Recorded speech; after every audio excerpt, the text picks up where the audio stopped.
Okay, welcome back. If you'd find a seat. We're almost on time. As many of you know, Charles Peterson came to Philadelphia in 1951 as a historical architect for the newly formed Independence National Historical Park. And he put his money where his mouth was and actually bought two houses in the neighborhood here. And some of you, but perhaps not all of you, know is that Charles Peterson is responsible for the name Society Hill as a neighborhood. Up until that time, the neighborhood was known as the Bloody Fifth Ward, and Society Hill had a nicer ring. It had historical connotations in that the plot of land between Spruce Street and Pine Street from river to river was purchased in 1683 by the Free Society of Traders, a land company that purchased directly from William Penn. But that had long been forgotten, and no one called it Society Hill until Peterson came along, because Peterson realized the power of marketing.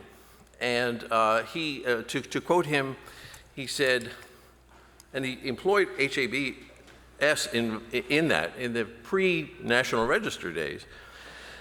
As the idea got around that a HABS record in the Library of Congress was a real distinction, we were called to many places to confer that form of immortality.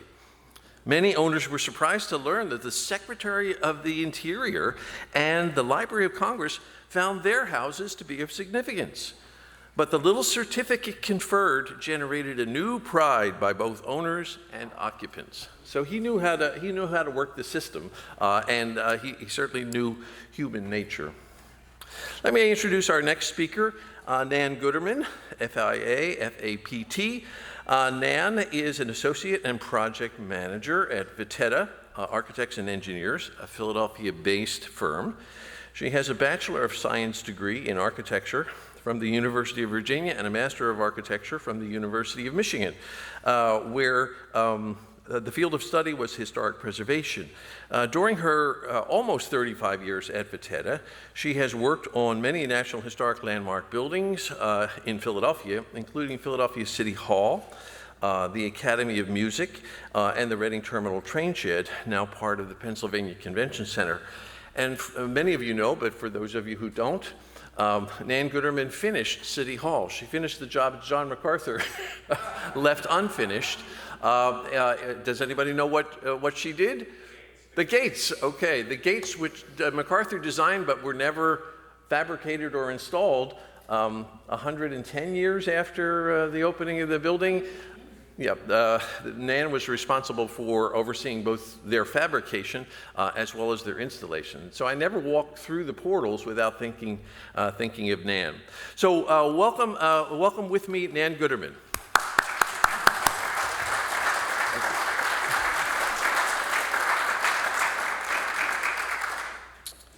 So my presentation is going to be a little different because I'm a practitioner. So I use HABS when we get a project and we need to figure out everything and anything about the building. So I'm going to talk about three projects. One is the Burlington County Courthouse of 1796. One is the Historic Lazaretto of 1799. And the last one is the Burlington County Prison, 1808 to 1811. Before I do, I need to thank my predecessor, Hyman Myers. Here we are actually at the Academy of Music when we conserved the ceiling and regilded Mozart. But Hy founded the preservation program at a company called Day and Zimmerman. It sort of had a branch called Vitetta after Frank Vitetta. And it then had a sort of subgroup called Studio 4, which did four things: reuse, renovation, rehab, and restoration. The other thing I'll say about Hy is he had an amazing collection of books. He constantly bought books. And if you had any of his books, in the frontispiece of the book was a slip of how much he paid for the book. And he would keep track. But when we got a project, you sort of would look at drawings on the Library of Congress website. You would call up Bruce and say, does the Athenaeum have anything? And the third source was, you would say, hi, do you have anything? And if he did, he would bring it in the next day.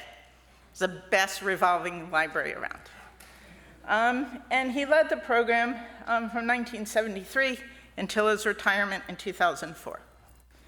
The other person that obviously we've heard a lot about today is Charlie Peterson, who I did meet when I first moved to Philadelphia in '89. He founded HABS during the Depression as a way of employing out-of-work architects. And what I found out as I was doing research for this paper, something to document America's antique buildings. So the first project is the Burlington County Courthouse of 1796.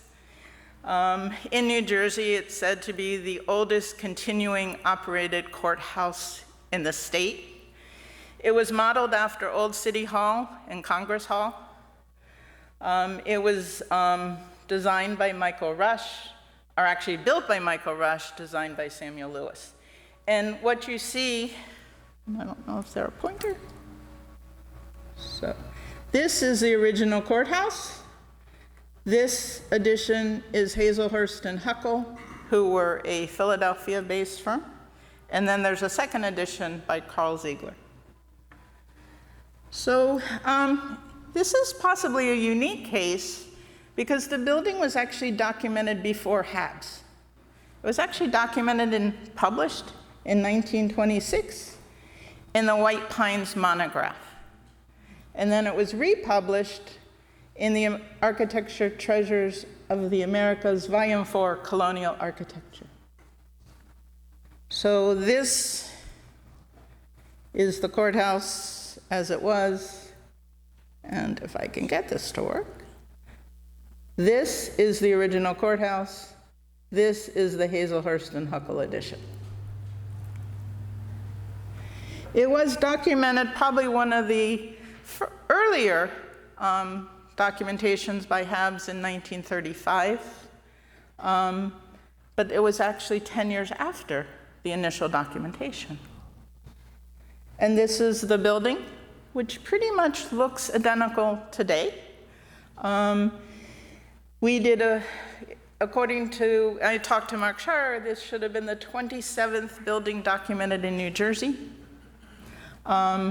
And it was, we did a feasibility study in 1990. So this is actually the building with the original building. Whoops. The original building, and then the Hazelhurst and Huckle addition. We did a feasibility study in 1990.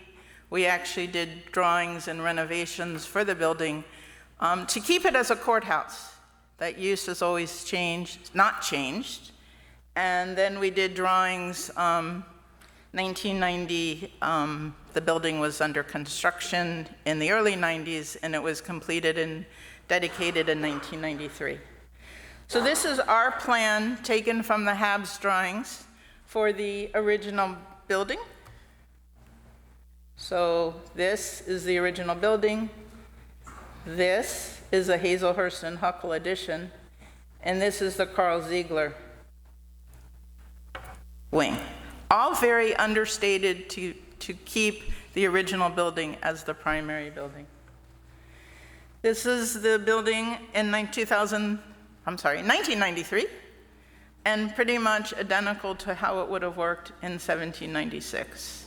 So our use of HABS was really to find out how the building, had there been any changes, and while there had been no real changes to the interior, as far as the main stair, there had been these two additions by Hazelhurst and Huckle and Carl Ziegler. And so, so the first picture was from the 1926 documentation. The image on the left is the HABS image, and the image on the right is our image from 1993. So you can see it hasn't changed at all. And even though the riser tread's probably not right to code, and we didn't change anything, we didn't change the railings. The only thing we had to do is on the upper level here, we had to put in a piece of glass to keep someone from falling between the stair and the window. And so that's the only change, if you go to the courthouse now, that you would see in this main hall. The upstairs stair, still identical, goes up to the attic. And on the left, the corridor to the upper courtroom and the bell pull. There's a bell in the cupola. The attic was where we stashed all the mechanical equipment for the upper floors. So we basically used the attic and the basement to feed up and feed down, so we didn't have any ductwork in any of these court spaces. We obviously had to upgrade all the systems, but we were able to use the HABS drawings to really understand how this building was constructed and wanted to change as little as possible on that historic building from 1796. This is actually, shout out to Keystone Hood. This was done by Carl Baumert, who was principal at Keystone Hood, and they had to reinforce the wood, probably in the early 80s. And this is HABS documentation for the cupola and how it was when we completed the project in 1993. The second project that I'm going to talk about is one that I didn't know about until we really started working on the building in 2013. So this is the Historic Lazaretto. It was a quarantine hospital. Lazaretto means quarantine in Italian. It's the oldest quarantine station, probably in the United States, still standing. It's located in Essington, Pennsylvania, right on the river, probably about 5+ miles south of the airport. So as you fly in and out of Philly, if you're on the correct side of the plane, you can actually see the Lazaretto and Tinicum Islands. Whoops, we're not going to go far. Before I really go into the HABS drawings, so it was used as a quarantine station from 1801 to 1895. And basically what it meant is they would go out to inspect the ships arriving into the Philadelphia port. And if anybody was sick, that person was detained at the hospital, and the rest of their shipmates were actually detained in additional buildings to this main building. Whoops, let's go back. To this main building, which is interesting because this is a HABS drawing. This is a conceptual idea of what they thought the building looked like. Because when this was done in 2006, the building had been so modified that they drew what they thought it should look like based upon historic evidence. But before we go that far, there's a little more history about the Lazaretto. So in 1895, public health systems changed and it no longer was a quarantine station. It became the Athletic Club of Philadelphia's summer home. In 1915 to 2000, the Mills family purchased the site to be used as a seaplane base to train people for the wars. And in 2005, Tinicum Township purchased the property in order to prevent a developer from demolishing the buildings to build a remote parking structure for the airport. In 2006, HABS came in, courtesy of Bill Bolger, and they sent a team to document the building, photograph the building, because while they thought it was safe, there was still fear that someone would decide to tear it down. Vitetta came in 2013 and did documents to renovate and restore the Lazaretto. Ironically, the township moved in 2019, and in 2020, the building was closed due to COVID.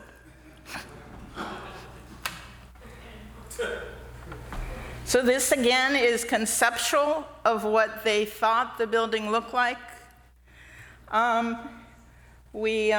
Essentially what there was is the center were the doctor's offices, and the wings on either side were the hospital beds, and there was no connection between, all the connection was outside via the porch. This is our plans for the Lazaretto from 2015, and basically you can sort of see, whoops, that the building still has its wings. There had already been a connection made on the one side. We made a new connection on the other in order to, at this point in time, it was the township's intent to relocate their offices here. So this is how the building existed in 2013, probably also in 2006 when the documentation was done. And essentially half the porch, or a third of the porch had been removed. The 2/3 that was there was standing by the grace of God. Apartments had been created in the wings. This is our drawing for the restoration of the outside. The completed porch, which was totally reconstructed. We took down the weather vane and restored it. It's original to the building. And this is a detail of the reconstructed porch, and the shutters were all put back. Some before and after of how we found the building and what it looks like now, as well as one of the doctor's offices, or doctor's offices, and we created a pass-through in order to connect the center part of the building and the southern wing. Here's the HABS drawing for the cupola for the exterior lantern. And an interesting story about this lovely doorknob, which is actually stolen. It really belongs in the Treasury building. It doesn't belong at the Lazaretto, but nobody has the courage to remove it. So it's not original to the building of 1799. The last building I'm going to talk about is the Burlington County Prison. And again, we were called in by Burlington County to do documentation. By 1936, this is now the 340th building surveyed in New Jersey. So in a very short period of time, they went from 26 to 340. So they were very busy people. The interesting thing with this building, because every building should have a twist, was Robert Mills designed this building in 1808, and he wrote a whole treatise of how prisoners should be treated, as well as he designed, more than one scheme for the freeholders to consider. And this building remained an active prison until 1865. If anybody is interested in the folio, when we finished the project, because you also get surprises at the end, we were talking to the county, and it turns out that the warden's desk had been donated to the library system in Burlington County. And in the drawer of the warden's desk was Mills's submission for the design competition of 1808, which is now owned by the Athenaeum and in the vitrine in the room that we're having coffee. It is no longer stuck somewhere. So while it wasn't timely as the HABS drawings, it was interesting to read what he thought about prisons and how they should be designed and what people should be required to do, and the use of whitewash to freshen spaces.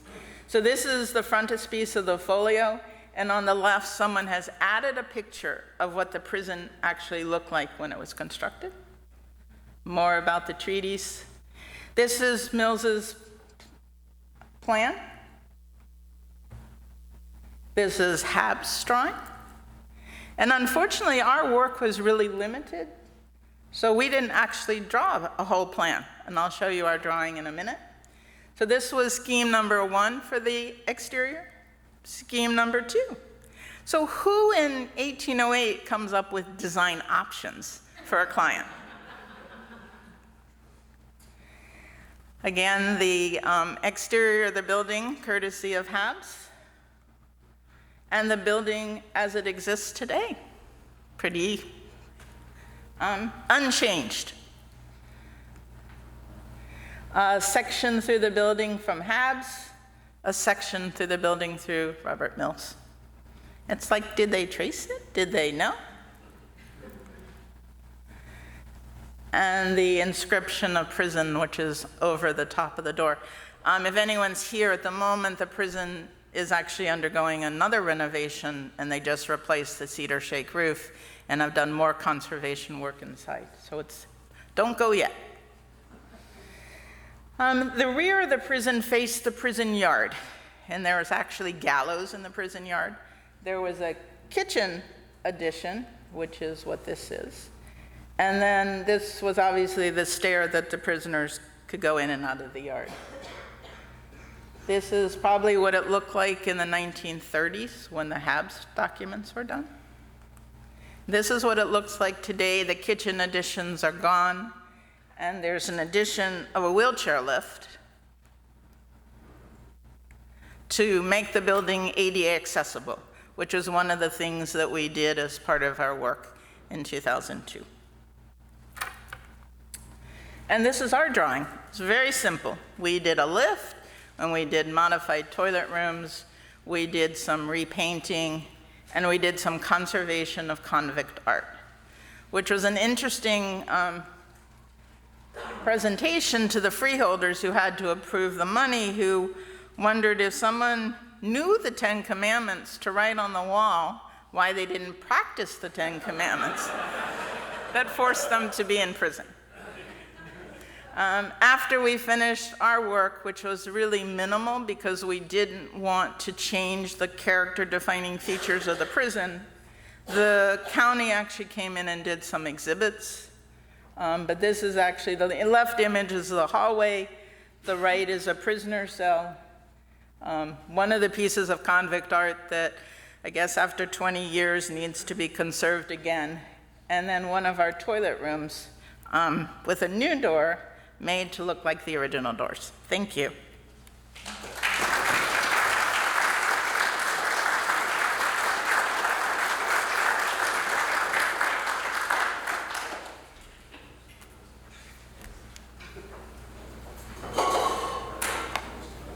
If you have a question for Dan on a card, pass it down. He's going to be passing the box. Just drop it in there. And if I could ask our speakers to come back up.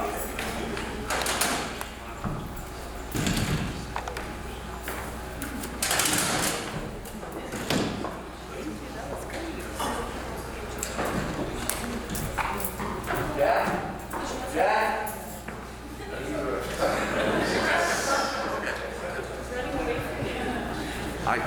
He acknowledged me anyway. So.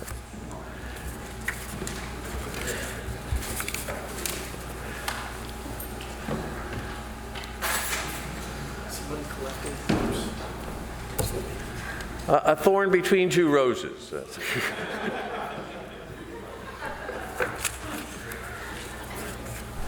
Do we have any cards for Nan? Or I'll give you a little bit of time. Oh, here they are. Okay. Justin? Thanks. Make them easy. Okay. For Jack, you mentioned documenting mechanical, electrical, and plumbing systems at Biltmore. Could you speak, does this speak to a need to involve MEP engineers in HABS documentation for more recent buildings? Sounds like that's from an engineer. Well, part of the Biltmore work is for 2 years we've been doing a historic structure report for the buildings, the immediate buildings around the main house. And a major part of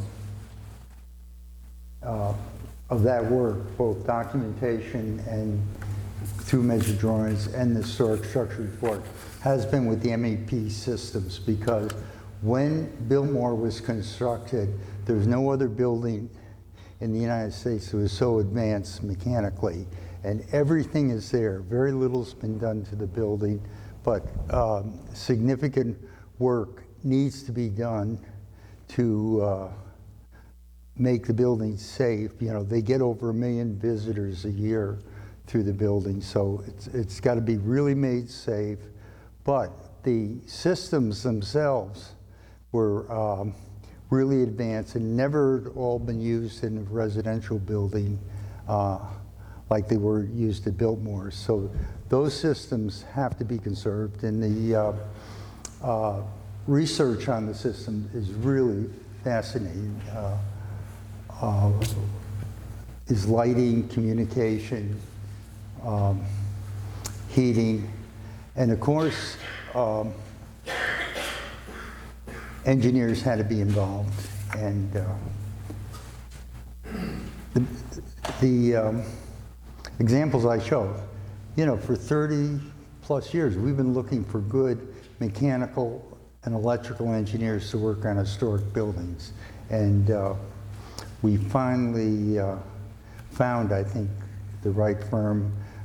They worked on UVA, they worked on Biltmore, and all of our Park Service work uses them. And they're, you know, they follow, you know, we follow the Peterson principle for that, where you have an integrated team of architects, architectural historians, craftspeople, and engineers, and nobody works in a vacuum by themselves. There's a lot of communication between them. So the simple answer is yes, they have to be involved.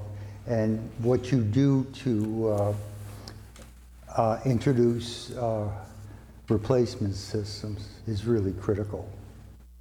You just can't turn it over to an engineer, if you excuse me, and let them do what they want to do to follow code and everything. Thank you. For Amalia, have you developed collaborations with site custodians, and how difficult it is to convince them to allow students onto their property? Yes, great question. Lots of partnerships. Everybody can hear? Great, okay. I didn't mean to give us reverb. Yes, lots of partnerships with building custodians, building stewards, whatever terminology you want to use.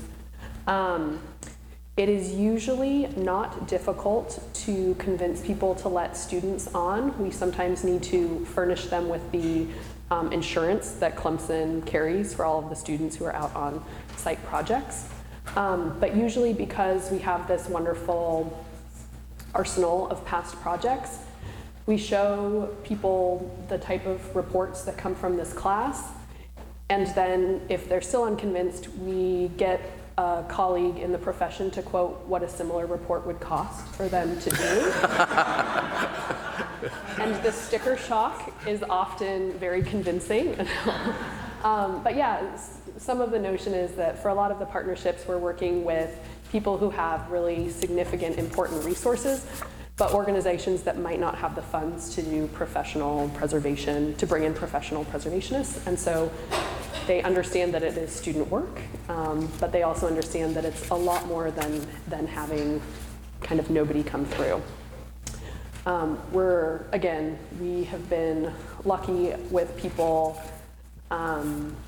opening up properties to us and not being overly hovering over our shoulders, worrying about is everybody's footing super safe and all of that. They usually open the sites, trust that we have the liability insurance, and leave us to our work. Thank you. And for Nan, had Robert Mills left Latrobe's Philadelphia office by the time he prepared the prison drawings? And if so, is Latrobe's influence documented? Can I actually say I don't know?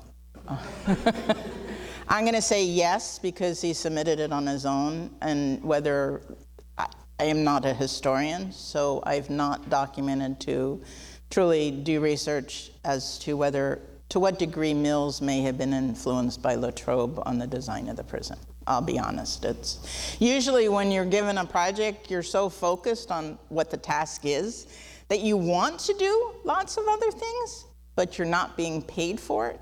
There's no time to do it, and you basically just sort of have to wear blinders of, this is what I'm charged to do. And later, when I retire, I can go and research all the other things that I really want to know about these buildings that I've worked at over 40-some years that I've never had the time to really look into. Keep that list and feed it to us. There we go. And for Jack, does your office have a designated measuring team? And if so, how does that team work with other architects? Short answer is they are the other architects. What we found works best for us is to get a project. We look at what that project's going to eventually entail. And by far the best system is we use the same people to measure the building, prepare the measure drawings, prepare the working drawings for the restoration, and then do the construction administration to oversee the work. And it's that plays into the idea that hand measuring is really important, because when you this is what you learn the first week you're at HABS, that if you hand measure a building, you notice details like how far a baseboard comes out. Is it different from other baseboards? That knowledge you remember, even though it's not in the field notes or winds up in the working drawings, so that as you go through the project, those people have that, there's a human mind involved, and you remember things, and it's much better. We've never used an outside firm to do scanning, coming in from the outside, and then turn it over to the architects. Now, the actual composition of the team is we would have a project manager who'd be an associate or a principal, a lot of experience. We'd have a project architect, intermediate person, and then we have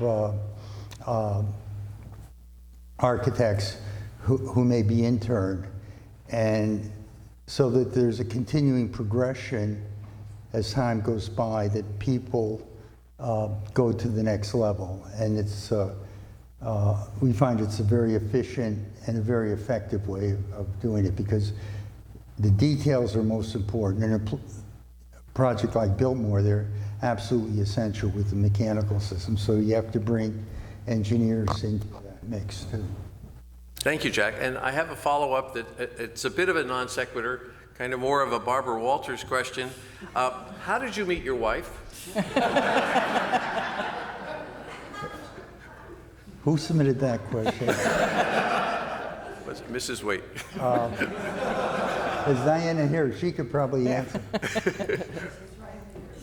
Well, one thing that I didn't get to say is that there's this real Association of Preservation Organizations in Philadelphia at that time, which was, there's a lot of communication, and every few weeks there'd be a luncheon with the staffs of all these organizations, and a lot of times it was just around the corner at the Bourse. And so Peterson was there, he would preside. So what happened?